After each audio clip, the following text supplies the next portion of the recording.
Préparation d'un chantier en milieu naturel, matériel adapté pour limiter la dégradation des sols. L'objectif de cette capsule est de vous permettre de repérer le matériel adapté pour limiter la dégradation des sols.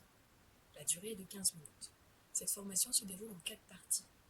Conséquences du tassement sur les sols, choisir le matériel adapté, cas concret et un quiz avec lequel vous pourrez tester vos connaissances. Cette première partie évoque les conséquences du tassement sur les sols. La mécanisation croissante des interventions en milieu naturel est à l'origine d'une problématique supplémentaire à considérer, le tassement des sols. Le tassement provoque une réduction générale de la porosité du sol à l'origine, entre autres, de phénomènes d'engorgement et d'asphyxie des racines des plantes, de conséquences néfastes sur l'activité biologique des sols.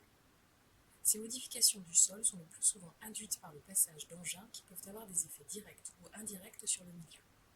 Il est donc impératif d'anticiper et de raisonner l'utilisation des engins pour limiter les impacts. Les chantiers en milieu naturel nécessitent l'emploi d'engins qui peuvent être plus ou moins adaptés aux spécificités des espaces et des techniques. Le matériel se choisit en fonction de plusieurs critères que nous allons voir dans ce chapitre. Le choix du matériel est défini en fonction des contraintes du site, des conditions climatiques, des objectifs visés par l'intervention, des conséquences de leur utilisation. Les caractéristiques du matériel peuvent être définies dans le cahier des charges et ou être justifiées par l'entreprise.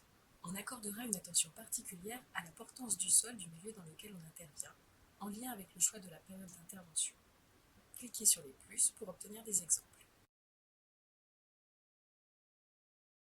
La portance d'un sol varie en fonction de sa texture, de sa structure, de l'hétérogénéité des horizons qui le composent et de son humidité.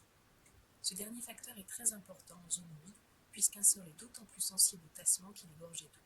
Elle varie également en fonction des conditions climatiques. Contraintes du site. Veillez à optimiser les circulations par un réseau de cheminement raisonné et décidé en amont de l'intervention. Conditions climatiques. Sur les sols les plus sensibles, la période d'intervention doit être réduite si possible aux périodes estivales, voire même interdite en période de dégel ou de forte pluie. En cas de mauvaises conditions météorologiques, un chantier doit être interrompu. La pression au sol exercée par l'engin varie en fonction des outils, du chargement, des caractéristiques de la partie motrice, 4x4, roues directionnelles, chenilles, flotteurs.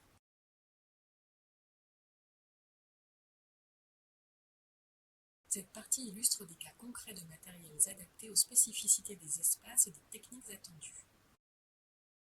Sur des zones fragiles comme en milieu humide par exemple ou dans des zones difficiles d'accès, il est conseillé d'utiliser du matériel léger, type porte-outils ou micro-tracteur avec pneus larges, basse pression, portatif ou téléguidé. La traction animale constitue également une alternative pour exporter des volumes importants. Les chevaux de trait ou les ânes ne font pas d'ornière et circulent facilement sur les pentes ou espaces restreints.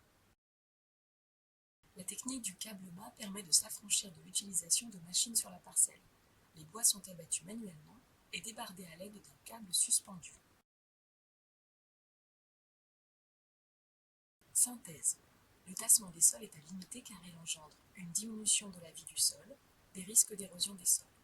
Le choix du matériel est défini en fonction des contraintes du site, des conditions climatiques, des objectifs visés par l'intervention, des conséquences de leur utilisation. La pression au sol exercée par l'engin varie en fonction des outils, du chargement, des caractéristiques de la partie motrice. Privilégiez le matériel léger, la traction animale et la technique du câblement. Ce quiz vous permettra de tester et d'approfondir vos connaissances. Est-ce que les conditions climatiques ont un impact sur le choix du matériel ?